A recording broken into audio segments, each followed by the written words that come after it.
Greetings, parents. My name is Jake Tawney. I'm the Vice President of Curriculum for Great Hearts Academies. It's my delight today to give you an overview of our Singapore mathematics program so that you can understand a little bit better about the mathematics that your students are going to be learning in our lower school program. We're going to start off actually by talking about something that's not Singapore mathematics. We're going to start with our three basic pillars of what it is that we do at Great Hearts. You'll notice in a lot of our presentations and in a lot of our literature that we're often talking about how our education exists to form students in truth, goodness, and beauty.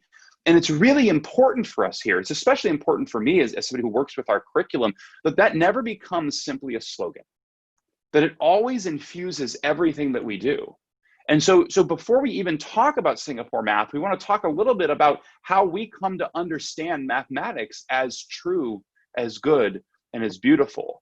And that's important for us too, because we never want to find ourselves in a situation of saying that we are simply a Singapore mathematics school, or a core knowledge school, or a Susan Wise Bauer school. What we do is we have very clear ideas about how these disciplines are taught. With mathematics, we have a very clear idea from the classical tradition about what mathematics is and how it should be instructed.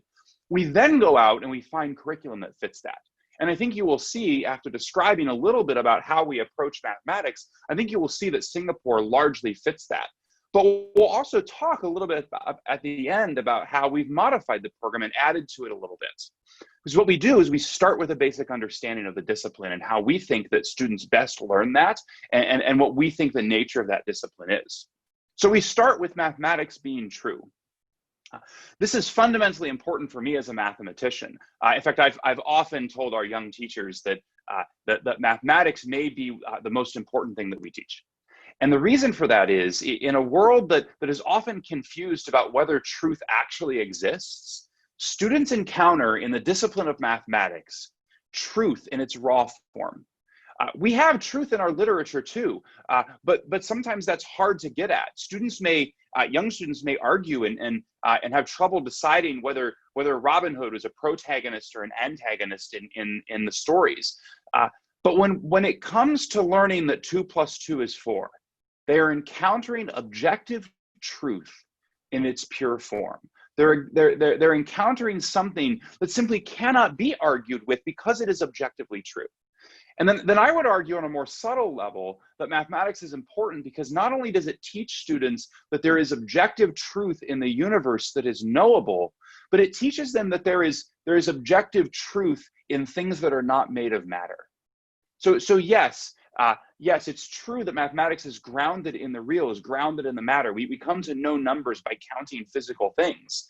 But it's also true that we've never seen a perfect triangle. The perfect triangle exists as an ideal, as an idea. It doesn't make it less real, but it does mean that it's not made primarily of matter. We see approximations of triangles in the universe, and that allows us to get some sense of what that perfect triangle looks like. But in mathematics, we come into an encounter with those things that are not made of matter, and we come to know that we can, in fact, know things about those things. Second, math is good. It is good for the human soul. We do not study mathematics because it is useful. We study it because there is something unique in the human soul that yearns to think mathematically. That's why we study it. We study it because we are somehow incomplete as human beings if we cannot learn to think mathematically.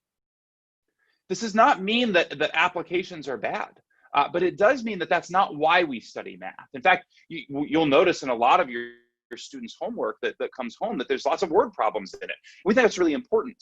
But we don't give students word problems. We don't give them applications to show them that math is useful, as if someday those students might find themselves in a situation where they're holding 3 apples in one hand and 2 apples in another and wonder, how many apples do I have altogether?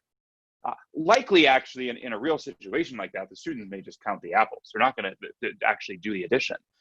It's true that math has beautiful and wonderful applications. In fact, it's true that math is often ahead of its time.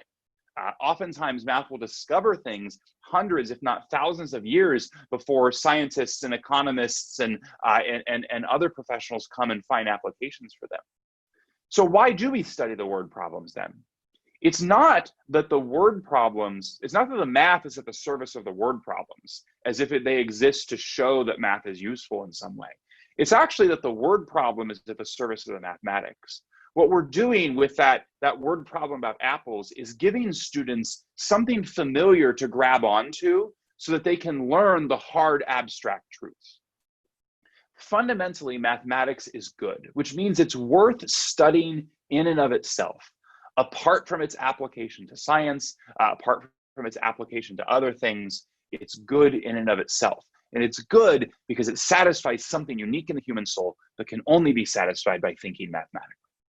And then finally, mathematics is beautiful. Well, I'd love to do a whole separate talk on the different ways in which beauty shows up in mathematics. Certainly it shows up in its ordered logical thinking, in its patterns that exist. When we look at the visual geometrical theorems of like the mathematician Euclid, it's really astounding. But there are other examples where even randomness that seemingly doesn't have any order starts to lead to great and wonderful and beautiful things. So mathematics is true, it is good, and it is beautiful. And that is why we study it. What we find informing how it is that we come to think about this discipline and how it is that we come to think about teaching this discipline, we find in Singapore mathematics something that aligns with that vision. Dr. Yip Ben Har is largely the gentleman responsible for bringing Singapore mathematics to the United States. We've had him out to Great Hearts a couple times, and every time we've had him out, he starts his introductory talk with the same rough quote. I've heard him say it a little bit differently, but this was the exact quote I was able to lift from some online resources. And he says, there is no such thing as Singapore mathematics in Singapore. What has come to be known as Singapore mathematics is the way that students learn mathematics and the way that teachers learn to teach mathematics in Singapore. He usually says it with a little bit more humor than that. He says, there's all this talk about Singapore mathematics, but in Singapore, we don't have Singapore mathematics, we just have mathematics. And it's a little bit funny of a way of introducing the concept, but he has this deeper point. And the deeper point is that the Singapore math is more than just a curriculum. We know, I've experienced lots of schools that are actually using the very same books that we're using that say Singapore across them, but they're not using any of the teaching techniques, any of the pedagogy that gets woven throughout. Singapore math is more than just a curriculum. It's a curriculum and a pedagogy. And that's one of the fundamental reasons why we are attracted to it to begin with. Because we think in classical education, it's not simply important that students learn, it's also important how they learn. Because how they learn forms who they are. Singapore mathematics has a very interesting history of success in the country of Singapore. So largely through the mid to late 60s and into the 70s, Singapore was importing its math curriculum from other nations. In the early 80s, Singapore started getting very serious about its main natural resource. If you know something about the country, it's highly populated, so very dense. Very, very small in area, very highly populated, which leads to a high population density. And their main resource is what it should always be, humanity. It's their people. And they got very serious in the early 80s about really investing in their citizens and doing that primarily through education. So with mathematics, they started to develop their own curriculum. And they did it based on a lot of modern psychological research. And that's one thing that you'll see as we go through here, that they picked it because it was effective in teaching mathematics. We picked it because it is effective, but it also lines up with our way of thinking about math. In '82, the first version was published, and in the early '90s, they revised it with a greater emphasis on problem solving. And one thing that you'll see on national mathematics assessments is that as Singapore started introducing their curriculum, they started hanging out with a very different group of educational colleagues by way of countries. Their scores start to go up. Now, I'm always hesitant putting this sort of graphic up there because I don't want to lead on that somehow scores on international assessments are the reasons why we pick the curriculum. There are lots of reasons why a country might score high. Some of it depends in large part upon how many of their citizens that they're actually assessing. In the United States, of course, we're assessing everybody. So it's not so much the ranking that I'm interested in this slide. I'm much more interested in the movement of Singapore, in the movement of scores, from the early 80s up into the 90s and the 2000s. Because what you have in Singapore is basically a controlled experiment. They have the same citizenry, and the only thing they changed was their curriculum. And so it's proof that it really is effective. So the question is, how did they do it? So I won't read through all of these things, but the theme here, if you look at this, the average number of topics taught in a typical American curriculum is 26. In Singapore, it's about 15. They took seriously the charge that lots of curricula are under and have been under for a while, that there simply is too much breadth and not enough depth. And it does seem like nationally here in the States, every time we go through a standards revision, what happens is we start with this problem that there's just too much to cover. And we really want to get students to go deep. And so we want to redo the standards. And then what happens is we end up assembling a committee, because a committee is a really good way to get anything done. What happens when you assemble a committee is that everybody has, rightfully, it's a good thing, right? But they have those standards that they feel really strongly about. And so we end up starting with the charge that there's too much to cover, trying to get a project where we cut it down, and somehow we end up with more to cover than we did before. That's actually my biggest critique of all sorts of standards that have been with the United States for quite some time in lots of different iterations, is there's just too much to cover. Singapore did this right, and they really trimmed down that number to an average of 15, and it allows their teachers to go deep. And then they found out something interesting. Even on things that don't get as much attention as they might in a system that has lots and lots of standards and topics, they find that their students perform better even on those topics, because they have been taught to think mathematically. They have been taught to go deep and to problem solve. And so when they see something new, they grasp that very quickly. And that's our experience. This is why our scores on things like state assessments are very, very strong, even though we're taking the Singapore approach of focusing deeply on a smaller number of topics. Because there's a smaller number of topics, you get that depth. You get lesson lengths from 2 to 4 pages in its typical curriculum, really up to about 12 to 17 pages. And of course, there's this emphasis on really understanding why, not just how. We have memorization. In fact, Singapore has memorization of lots of things, right? We certainly have standard algorithms, the typical way of doing long division. We think these things are really important, but we also want students to understand why. In the typical American curriculum, there's often this emphasis on teacher presentation. In the Singapore curriculum, it's on student exploration, right? Not just a sink or swim exploration, a highly systematic, guided student exploration that leads them to really understanding why the mathematics that they're learning is true. And that's important. We don't want students to come away thinking that mathematics is a bunch of rules and regulations created by mathematicians for job security. We want them to understand that it's grounded in the real. These things really are true. And we really want them to understand why through dialogue. So that focus on student exploration fits really well with our commitment to Socratic dialogue. In the end, the goal is to develop students who not only are capable of solving computational problems, but who also truly understand that computation and can apply that mathematical thinking to learning and to new situations. In short, the goal is to develop young budding mathematicians who know and love the discipline. So what we'd like to do for the remainder of the talk is just to go through and highlight really 4 main areas of Singapore that you're going to see come home in assignments, and maybe the way in which your students are talking. And then we will layer in some commentary on math facts and mathematical beauty at the end, because these are the things that we've supplemented into the program.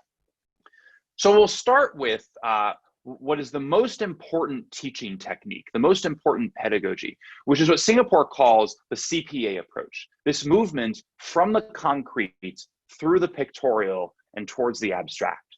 Mathematics by nature is a discipline that deals with the abstract. I mentioned this at the beginning. It deals with things not made of matter, but that does not mean that it's disassociated from matter.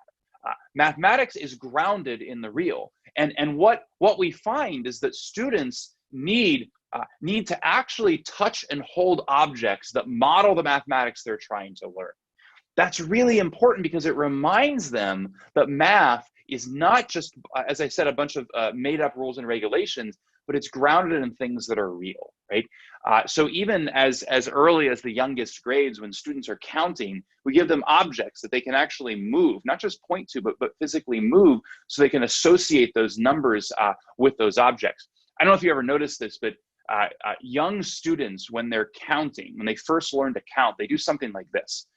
1, 2, 3, 4, 5, 6, 7, 8, 9, 10. What is that student doing? Was that really young child doing? Well, first, they've memorized the sequence of sounds, 1 through 10, just like they've memorized an alphabet. And 2, they've probably watched somebody do this and they're modeling some physical behavior. But that student, while they might have memorized, which is great, a sequence of sounds, they don't really understand number. I will never forget the first time that my oldest child, which was very young, it was very clear she understood counting and numbering. We were driving down the highway and some semis were coming, and as they passed, she said 1, 2, 3, 4, and she looked and she said, "Mama, there are 4 trucks." And I turned around and said, "Well done, my good and faithful mathematician." She understood number and she associated it with physical objects. So a lot of new topics that we teach, even up through 5th grade, will start with these physical manipulatives. You see here what we call snap blocks. This is really trying to teach the idea that 5 is made of 2 and 3. It's made of 2 different parts. That 2 and 3 come together as parts to make 5. You can put them together, you can take them apart. In some ways, I really want to make little engineers of numbers, with our students. I want them to be able to understand how to take numbers apart and put them back together. And so they'll put them back together and take them apart into 1 and 4, put them back together. Some budding mathematician may say, "I took mine apart into 0 and 5. We say, "Well done, my good and faithful mathematician." As we move from the concrete, before we get to just simply the abstract numbers, we move through a series actually of pictorial representations. We start with some pictorial representations like you see here in the middle that actually kind of look like the snap blocks, where the blue is the 2 and the white is the 3. But eventually we'll move to something that's still a picture, but something like a bar diagram or a bar model that is a little bit more abstract. It's really important for students before they get to the abstract numbers to be able to connect that through a series of pictures. But that's important even for professional mathematicians. Most professional mathematicians I know attach a lot of importance to the drawing of pictures. There's something about looking at a picture where we kind of see the whole. The step-by-step algorithm proceeds through parts, which is really good. It allows us to see how things are built up.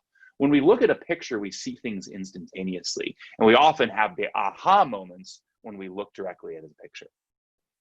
But the real abstract comes in the equation, the grammar of math, the 2 + 3 = 5. And if we've done our jobs right, we can fluidly move from the concrete through the pictorial up through the abstract. And so I thought that I would model this with what perhaps is one of the most terrifying things in all of our memory of elementary school mathematics, that long division algorithm. We probably all have, I don't know, maybe some fond memories, maybe some not so fond memories of going through this algorithm. And I thought I'd lead you through a little bit of how we might approach this the first time that we teach it. The first thing we're going to do is we're going to model the numbers. So what you see here is a manipulative we call base 10 blocks. Those squares that you see actually do have 100 different squares in them. They're a 10 by 10 grid. And that rod that you see right under it actually does have 10 little 1 blocks in it. And of course, the tiny little square is the 1 block itself. And so they really do model reality. And what we do is we model the 411 with 4 hundreds, 1 10, and 1 1. And then we ask the students, which they've known for a while, what is division? And some student will say, well, it's about fair division, right? It's about equal division. We're trying to split 411 into 3 different groups equally. That's right. That's exactly what we're doing. Now, it's important that the use of manipulatives doesn't just become exploration time. The goal is not to make manipulatives one additional way of solving a problem. The goal is to model the algorithm that we want them to eventually learn. We think the standard algorithms, along with Singapore, are beautiful and remarkable things that students need to learn, both for their efficiency and for how they extend to future topics. It's going to be very hard for Algebra 2 students to learn how to long divide polynomials if they've never been taught how to do long division with numbers. So how does this algorithm work? This algorithm is literally about giving the same amount to each person in stages. And I could do this one at a time. We could do the card dealing where I exchange all of my blocks for 411 different one blocks and start to go, one for you, one for you, one for you. It just would take a while. The algorithm is about trying to be efficient. So if you were given a bunch of bags of candy and you were asked to split them equally, you wouldn't start opening all the candy until you had to. You'd at least start to give one bag to each person. And that's exactly what we're going to do. We're going to look at the hundreds and split those up. So I have 4 different hundreds. And the question is, how many can I give to each person? The answer is 1. If there are 3 people and 4 hundreds blocks, each person gets 1. No need to split them up and start dividing them one at a time. We might as well be efficient by giving each person 100 at a time. The standard algorithm is really bookkeeping. And so what happens is on the top, we put the 1 because that's how many we gave to each person. And I don't know if you remember this algorithm, but it's particularly confusing because of the number of operations in it. As we're going through the standard algorithm, we're thinking about division, we're thinking about multiplication, and then oddly enough, subtraction shows up. And why is that? Well, if you look at the series of numbers that's going on, it really is modeling the physical activity of dividing these blocks up to the 3 people.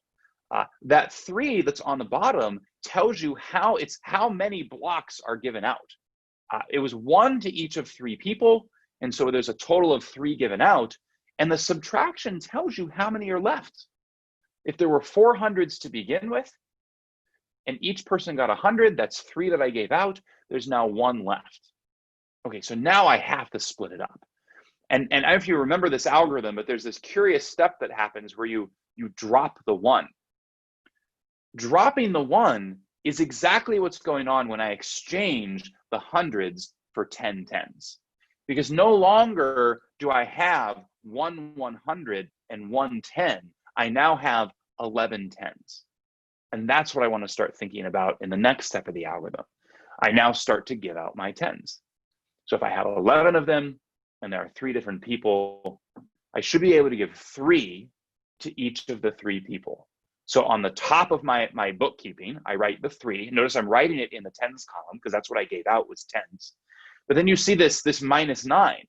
Well, where's the 9 come from? Well, I gave 3 tens out to each of 3 people, so I gave away 9 total. That's why there's multiplication here. 3 times 3 is 9. You're keeping track of the number of tens you gave out.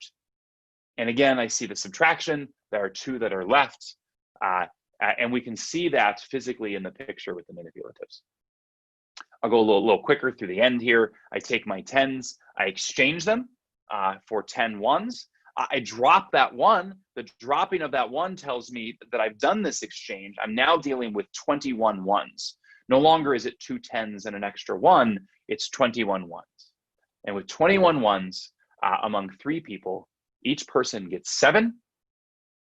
I've given out 7 to each of 3 people. 7 times 3 is 21. So I've given out 21. If I started with 21 and I gave out 21, I subtract to find there's nothing left. And the beautiful thing is the answer is now staring me in the face. I have 100, 3 tens, and 7 ones, which gives me 137 to each of the 3 people.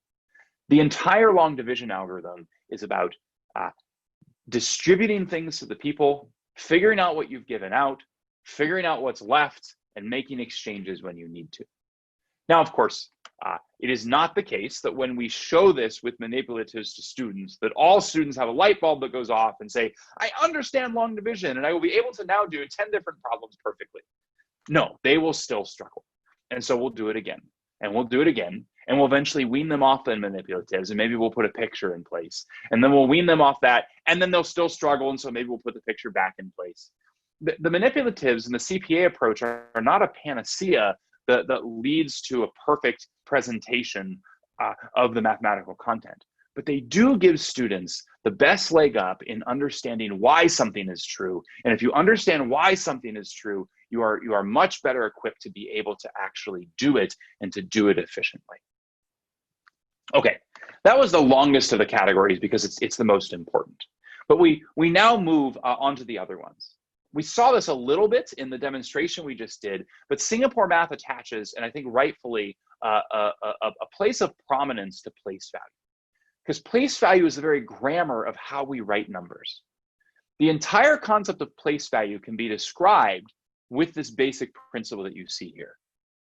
That the number 10,000 is actually the same as 10 thousands. It is not a linguistic accident that 10 thousands is given the name 10,000. The very way that we read numbers tells you something about that. The number 2,153 actually has in it, as its parts, 2,000s, 150 or 5 tens and 3 ones. And you see actually a great description here of that CPA approach, where on the bottom, you have these place value blocks, which we just saw. These are the manipulatives. We have a new one here with the 1,000 cubes. But then the chart becomes something of a pictorial representation. And then above that is the abstract representation of just the number.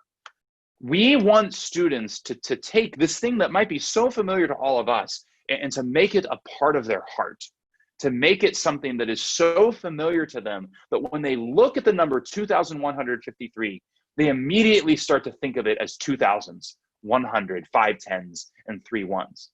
All of the standard algorithms that we do are based off of this basic fact, this basic way of writing numbers.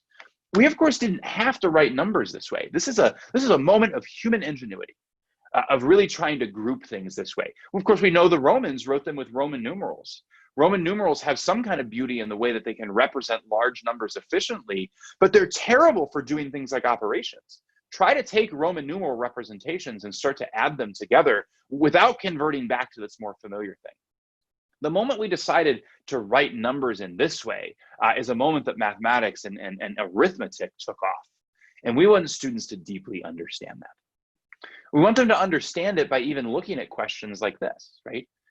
They'll know just from the grammar that there's 1,000 in here and that there's 600s in there. But this question has a little bit different of a meaning, right? Not just the 6 in the hundreds place representing 600, but all in told, how many hundreds are there in 1,600? And we want students to be able to look at this and to be able to say there are 16.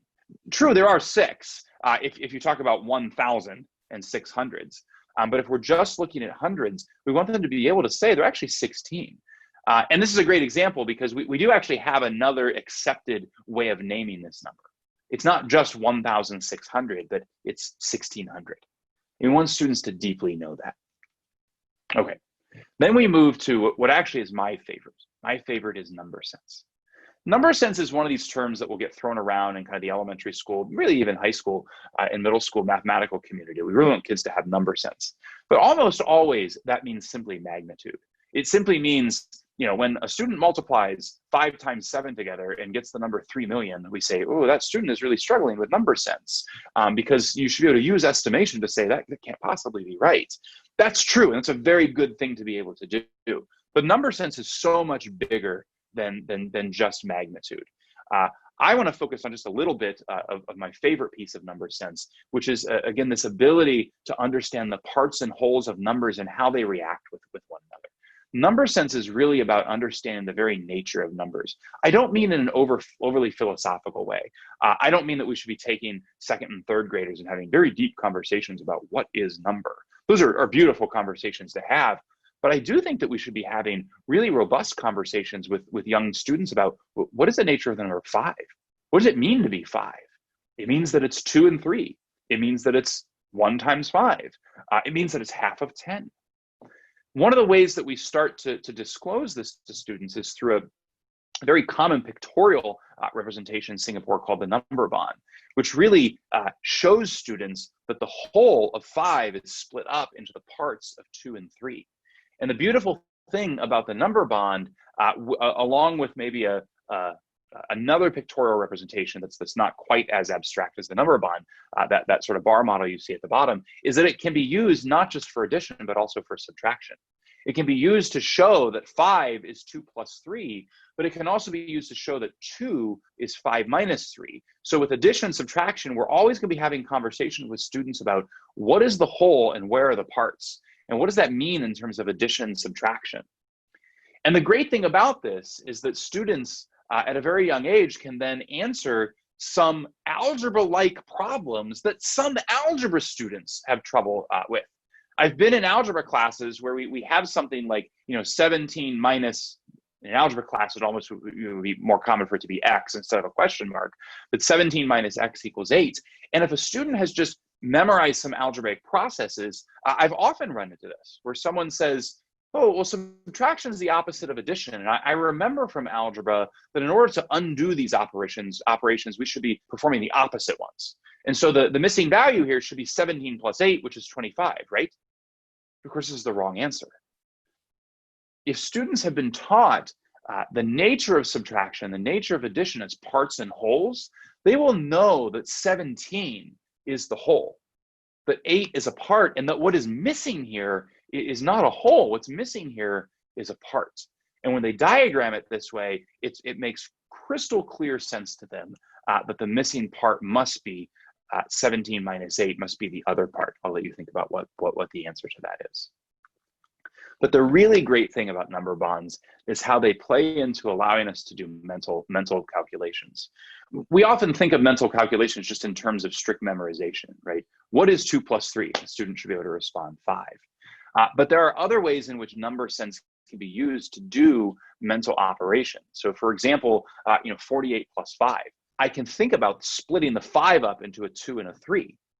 And that's not an accident. 5 can also be split up into 1 and 4. But with 2 and 3, it's very convenient because the 2 combines with the 48 to make 50. And then the 3 adds very nicely to give me 53. There may be other ways of doing this. Do I want a student to be able to take 48 plus 5 in that standard stacked algorithm where they say 8 plus 5 is 13, and I put the 3 down and I regroup the 1 into the tens column? Absolutely. We prize those standard algorithms. We want them to be able to do that. But I also want them to be able to create unique ways of thinking about numbers in order to make some of these calculations come alive and to make them a little bit easier. And splitting that 5 up into a 2 and 3 is a really creative way of being able to do this operation, to do this addition in our head. We, of course, could split the 48 up. We could split it up into a 43 and a 5. And the 5 and the 5 come together nicely in a 10, which again gives me the 53, which is just great. Well done, my good and faithful mathematicians. Think about other ways in which you can do this. I've often said that there's a difference between Numbersense and memorized math facts, both of which are important. Memorized math facts are about looking at 3 times 8 and immediately thinking 24. Numbersense is about looking at the number 24 and thinking, oh, that's 8 times 3. It's also 4 times 6. It's also 20 plus 4. It's also 1 less than 25. It's also not a prime number. And coming up immediately with a whole set of characteristics of the number 24. If a student can do that, they have Numbersense. And that's a good bit more than just memorizing facts. It's built upon that, by the way. And that's why we think that the memorization of facts is so important. But Numbersense is so much more. This idea of Numbersense, of course, is found, at least the problems you just saw, on the idea of making 10. And that starts very early on in some of our young grades. We focus a lot, we like all arithmetic facts, but we focus a lot in early grades on those addition facts that make 10, where 8 and 2 make 10. And we diagram this with these 10 frames. And I always like doing the addition problems. I could have taken that 2 and put those 2 anywhere. And we should, actually. Students should have different ways of visualizing 8, different ways of visualizing 2. But for this particular problem, I like the 8 and the 2 organized this way because literally you can see these come together to make the 10. And that's what I want young kids to see. That 10 really is made up of an 8 part and a 2 part. And yes, it's made up of a 7 and a 3 and a 5 and a 5 and a 10 and a 0. And I want them to know all of those things. And this is laying the groundwork for some of the more complicated number sense that we just saw in the previous example. And then I can take them apart and show that it's not just 8 plus 2, but it's 2 plus 8. And well done, my good and faithful mathematicians. We've just discovered the commutative property of addition. Numbersense, though, in this kind of idea, can work its way up through the upper grades of our elementary program. For example, fractions, which, again, along with long division, fractions are probably the other thing that historically have been pretty terrifying about elementary school math. But with 5/8 plus 9/8, do I want a student to say, okay, I remember I have the same denominator, so I'm supposed to add the numerators, and 8 plus 5 is 13, so it's 13/9, and then that's an improper fraction. By the way, I'm not sure why that's ever called improper. It seems perfectly proper to me, and we deal with it all the time in high school math, but I get it. So I'm supposed to convert this to a mixed number, and how do I do that? And I go through this process, and I find out that it's 1 4/9. Yes, I want a student to be able to do that. I do, because that's a powerful algorithm that generalizes to all kinds of different problems that they'll see in elementary school and generalizes to some things that will come down the road in middle school and high school. But I also want a student to be able to take the 5/9, split it up into 4/9 and 1/9, and to know to do that because the 1/9 and the 8/9 come together nicely. They come together to make a whole. And so I can do this without thinking about 13.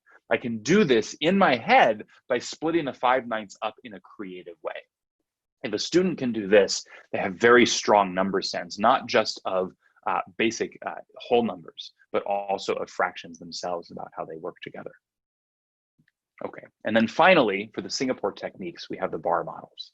So I've given a fairly simple one up here because it does align to some of the pictorial representations about parts and wholes that we saw earlier on. We have a simple word problem here. It says Jane has $530. She wants to spend $175 on a new bike. How much money would she have left if she bought the bike? And we want students to be able to diagram this out. They'll see bar models a little bit early on, but they become really important in 4th and 5th grade. It gives them the ability to draw the situation. And I know this is a technique that comes home, and it's probably one of the more foreign things when some parents see it. But when you show this to professional mathematicians, their eyes light up because this is how they think about solving math problems. Let's draw a picture of this thing so that we can step back and, pun intended, see the whole, right?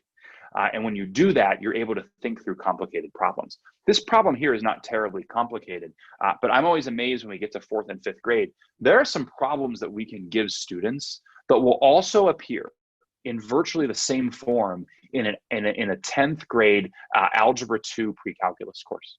And in 10th grade Algebra 2 pre-calculus, they'll do it with systems of equations. They'll set up equations that model two situations. They'll start to solve them, substitute. And those students struggle with that.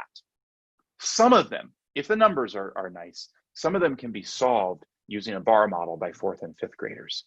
It's an immensely powerful technique for getting students to take the word problem, decontextualize it, to understand its meaning, to get it into a picture, and from that picture to then say, okay, I know what operation to apply. It's important because it avoids this tendency and this temptation to turn word problems into dictionary mappings, right? Every time I see total, I think, oh, it must be an addition problem. Every time I see how much is left, it must be a subtraction problem. And often that is the case, but I can come up with a whole slew of problems that talk about total that are actually subtraction problems. We do want students to know the meanings of words. We will say, hey, you see the phrase left over there. What does that mean? We want them to understand in this context, it is subtraction. So it's not that we don't care about words. We love words at Great Hearts. We want them to understand the meaning of this, but we want them to understand the meaning of this, not just to be mapping one word always to an operation that just simply is not true. Getting the bar model in place provides that bridge between the text of the word problem to getting them to think about the meaning of it. And then from that, if they have the right bar model, they almost never get the wrong operation. So it's a really important technique, a really important bridge. Okay, that's the Singapore. That's our overview of the main techniques of Singapore. But there are two things that we layer in, right? One is memorized math facts. And so there will be a formal math fact program in your academy where students are responsible for memorizing addition facts and subtraction facts and multiplication facts and division facts as they progress from kindergarten up through the end of elementary school. This is really important for us. We actually know it is important in Singapore math because there are hints in the teacher book and a little bit in the student book that suggest that they're presuming students know it. But the curriculum that we have doesn't actually have it in it, and so we do supplement it with other math fact programs. It's really important to know. My analogy here is, imagine mastering the grammatical structures of a language. Imagine in Latin knowing your declensions, right? Amo, amas, amat, amamus, amatis, amans, and even knowing what those different parts of that conjugation mean. That one is first person, singular, so it's I, but you don't have any vocabulary memorized. You might know the endings and the grammatical structures, but you don't actually know that amo means I love, as opposed to I, some other verb. You wouldn't get very far. That's why math facts are important. There are certain things in any discipline you have to have at the tips of your fingers. I need a student to look at 4 times 8 and immediately know that answer. I don't need it to be a speed game. If a student sees 5 times 5 and they say 25, that's good enough. What I don't want is a 30-second pause where they're trying to work this out. Now, that said, let's be clear. If I ask a student, what is 5 times 5? And that student says, I forgot that one. But I know that 5 times 4 is 20. So it must be one more than that. So it must be 25. What is my response to that student? My response is, well done, my good and faithful mathematician. That is amazing reasoning. Now, please go home and memorize that fact so that we know it. The same thing would be true the other way. For a student that says 5 times 5 is 25, well done, my good and faithful mathematician. Can you explain to me why that's true? In other words, in classical education, you'll often find this. It's really not either or. We want both and. We want that proficiency with the language. In this case, it's math, the math facts, but we also want that depth of knowledge. And then finally, a word just about mathematical wonder and beauty. And a lot of this just comes full circle to how we started. Why do we study mathematics? It is not for utility alone. We study it because there is something unique in the human soul that can only be satisfied by thinking mathematically. We study mathematics because it is beautiful, and it is beautiful because it is true. And that together means that it is a good worth studying on its own. And this also means that one of the marks of success should be the degree to which our students love mathematics. That is something that is missing from this standards-based, mastery-driven tendency that we see in a lot of education. We want students to know things, right? But we also want them to love it. Can you imagine if external evaluations of schools, right, and of programs incorporate as a major component the degree to which the students love that discipline? That's a mark of our own success. And we think we can do it. Wonder and awe is contagious, but it's also a choice. We choose to wonder about things. Yes, there are the occasional non-normative Grand Canyon moments where you stand before the Grand Canyon and you're struck with awe. But almost always, awe and wonder is a choice. So for students, for parents, do you wonder about math? Because that's how we come to love. We wonder about things that we love, and we start to love those things that we wonder about. And it's contagious. We've all had that experience of somebody who is deeply in love with the stuff that they're teaching, and it makes you want to know it too. So it is not okay to not love math. It is not okay to not love math. And it is not okay to think that you're not good at math. Everybody can be good at math. There's a basic proficiency that everybody is capable of. I don't know, there's a certain taboo in our culture, and I think it's perhaps a right one, that when somebody says, I can't read, we're almost jarred by that statement. But it's often the case that you hear people will say, I was never good at math. That's not okay. Our job is to make students understand that they can be good at math, and to make them love that discipline. This is the fundamental thing that we layer in, that we bring to Singapore mathematics so that we can live out our mathematical education vision. Finally, what is it that you can do from home? We often get asked this question by parents. What can we do to help support this? And I would say first and foremost, I should have drawn a big line under this big one, under this first one. Help your students master their math facts. It is easy to do at home. We do it in our classrooms, but we only have limited time to do it. It's something that can be done individually. It doesn't need a deep Socratic conversation around it. And so it's the perfect thing to do individually at home. You can make your own flashcards. You can do this at low cost. Ask the students or ask the teacher which facts they're responsible for, and continue to work with students at home to get them more practice. But I would say when math comes up, recipes, money, distance, speed, encourage them to think. I'm often cooking with my own children and thinking about, if a recipe calls for 2/3 of a cup of milk, what happens if we need 2 recipes? Or I happen to have 8 children, so we often need 3 or 4 recipes. And how does that measurement scale? Encourage them to think about this. Listen to how they explain the math problems. Singapore math does bring some unique pedagogies to the table, but they're not weird pedagogies. I hope you see that we get students to the standard algorithms that we all learned, because we think they're beautiful and important.